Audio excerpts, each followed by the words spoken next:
Hey everybody, today I'm going to show you how to speed match your diesel engine. Sorry for being late. My dog Ripley had surgery on Monday and today's Friday, so I had to be keeping a close eye on him pretty well.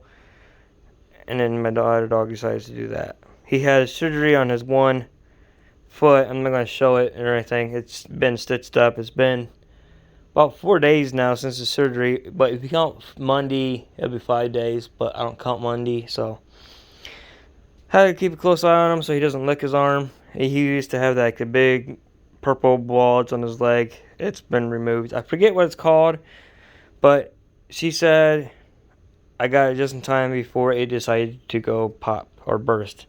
It's easy. So anyway, back to my thing. Don't mind my daughter stuff. I am going to program. Oh, my 1CSX engine did it too. Oh well. So I'm going to show you how to program this engine, speed match this engine with this engine. Really easy. And these are the direct boards, like this one has. This is the same way. Now the 765, that takes the 8-pin decoder, which, boom, boom, done. But I named it to the 757. And my CSX 901 is down for the moment because the board decided to go out in that. And it had an 8-pin decoder as well. But I did some things. I have another 8-pin decoder that came out of my 767 or 757. And I'm going to see if that board is in there fried. If not, I could put a Loksound 8-pin decoder, drop in, and done deal. But anyway, let's get on with it. Now this is how I usually do it. Is I have two engines, kind of like the same. And then I'm going to hit setup. And then hit enter. And then pick a code, which is 123 for me. And then the lead local is 7765 and 19. Oh yeah, forward. And then my 1989 forward. I already got my two CSXs, the 7765 and the 7818 that are speed matched together, which is awesome. Okay, now I go 1. And then I go about 15 is where I like having them at. Because that's where we run a club layout on. And you're going to see this one's faster. And once it gets near the back end, that's where you stop. Okay, see how that, okay, ooh, that real too.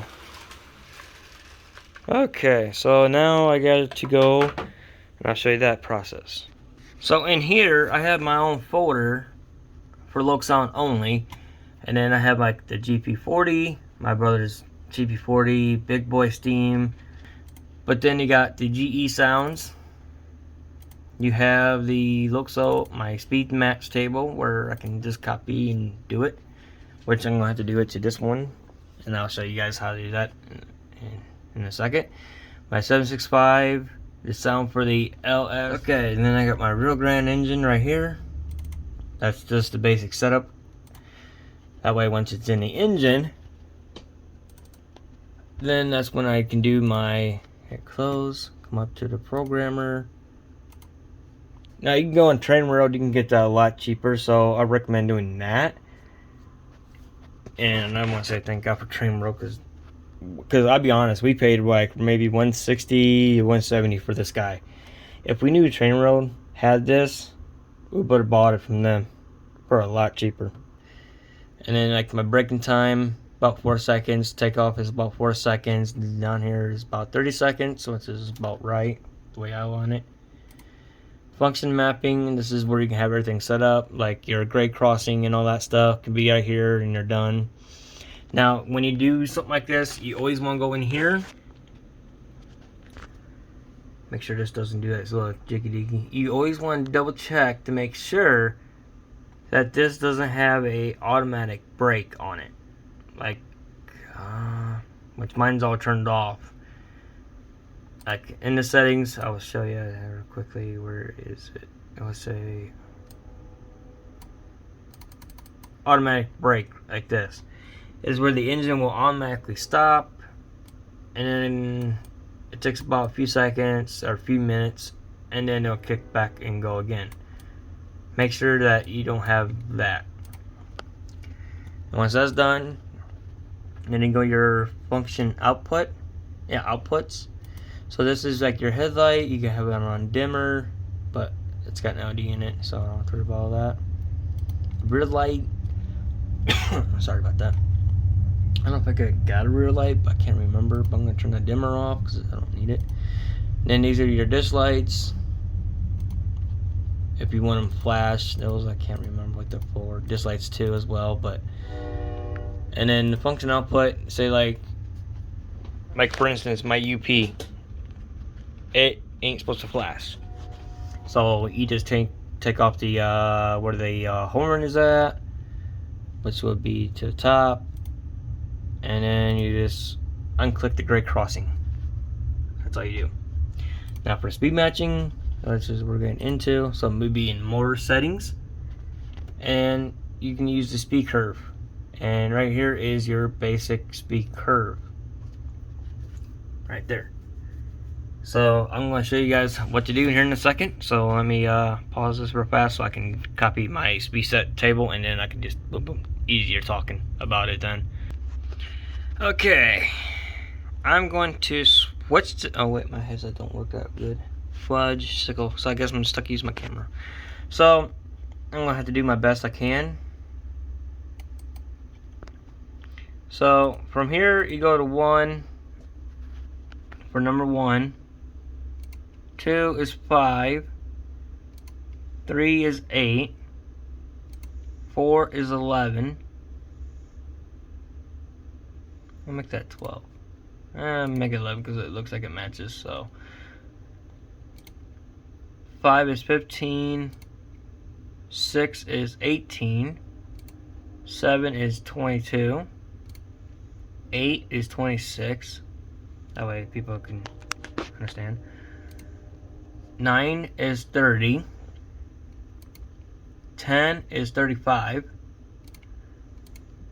11 is 40. 12 is 46. 13 is 52. 14 is 58. 14 is 58. 15 is 66. I don't know if I got confused there. 16 is 74. 17, 82. 18, a value 90. 19 is 100. 20 is 110. 21 is 124. 22 is 136. 23, 152. 24 is 168. And this is the last speed curve. 25 is 188. 26 is 208. 27 is 230, and the last one is 255 at 20. So 28 is 255. It's pretty basic. And then right here is your minimum speed. So this it was at 28% or 30%, and now it's at 24% now, which is, that's why I call it. It's at 24, about 9.41%. That way I keep it where I want it. And then down here, I have it at 140 to 50 to 32, 32 to 0 to 255. And that's it.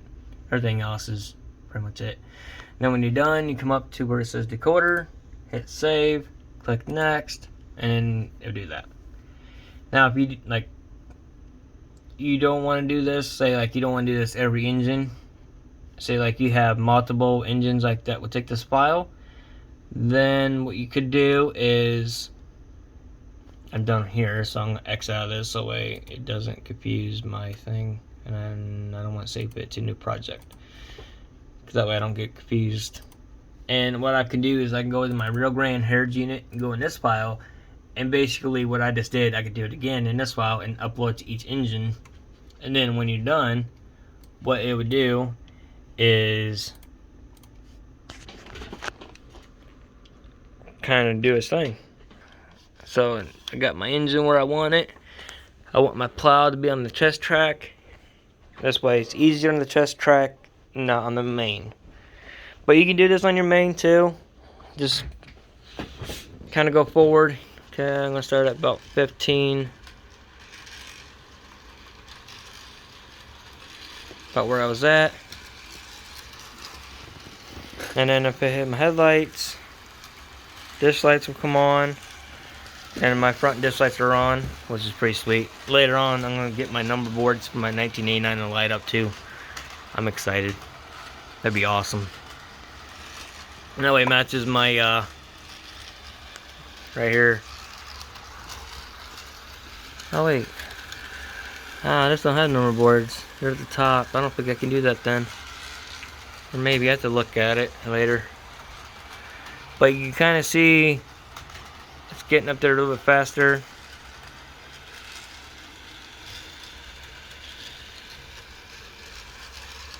So I'm like, okay, so now I gotta slow it down. So this is at 24, I'm gonna bump it down to 20.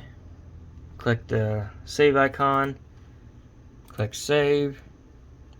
It's so easy. This is like one of the simplest things that ever can be done. And then here you can test out your functions as well, which is nice.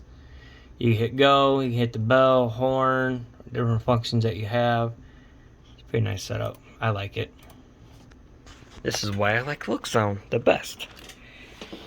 Not only do you get your engine to sound realistic, but the programming is so simple to do.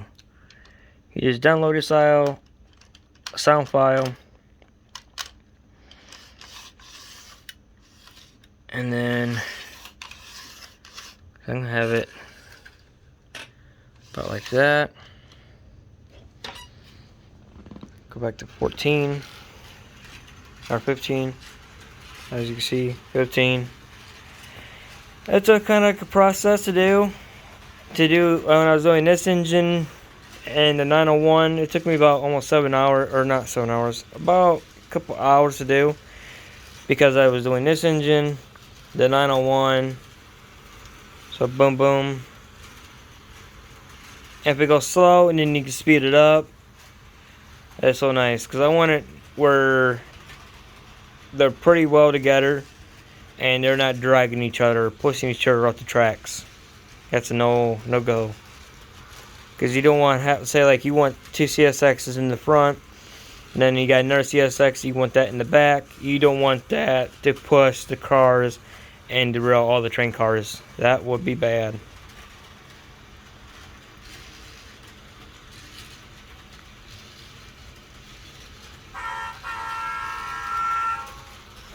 This is my Echo 1, because it's my Ghostbusters train. I'm not done with it yet. I'm still trying to figure out how to make a Ghostbusters theme train, because there's none out there. So far, it's doing really well. It's a CSX. Okay, I'm getting sidetracked. So you can see like the process of this. You want it to basically. Alright, I'm gonna stop it. I'm gonna have my engine like this, and now I'm gonna have them kind of close to each other, like that. And then I'm gonna run them at about 15 and see how well it does. It might need to be slowed down by 2. So that's what I usually do. I drop it down by 2. If it's too slow, like this engine speeds up, then I'll bump it up to 1. I'll bump it up 1 notch. It's really simple, really easy to do. Looks like it needs to be sped up a little bit, don't it? Because they work close together. Okay. It comes around. Now sometimes if it get an error where it won't read, say like if it does it like this here, don't freak out, don't worry about it. It's nothing big deal. You just unplug it and then plug it back in. That easy. Then you just come up here, programmer, read decoder, and I'll read it.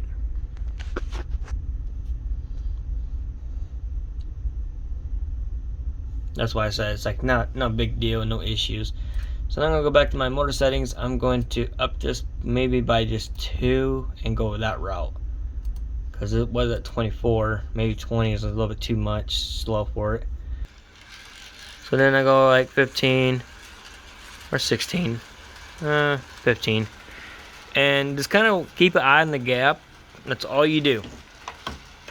Just keep an eye on the gap.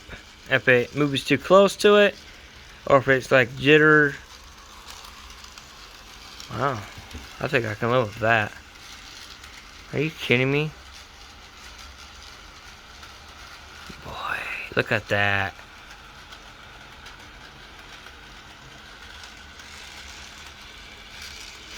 And to really test it out, you can always, like, that's doing really well. I can live with that. Because nothing in this world is perfect. And the way you can actually judge it, I'm going to go at about 16. Is if the other engine is going to push the other engine, or if the other engine is pulling the other engine, you can kind of bump it up one or down, you know. That's all you do. Not pulling it. I don't see the coupler. Oh, because the track. Oh, the track. Look at that. It's got bow in it. Oh well. This is a test track anyway. So far, running good. It's not really pushing it or anything. It's just the way the engine sounds. Not too bad.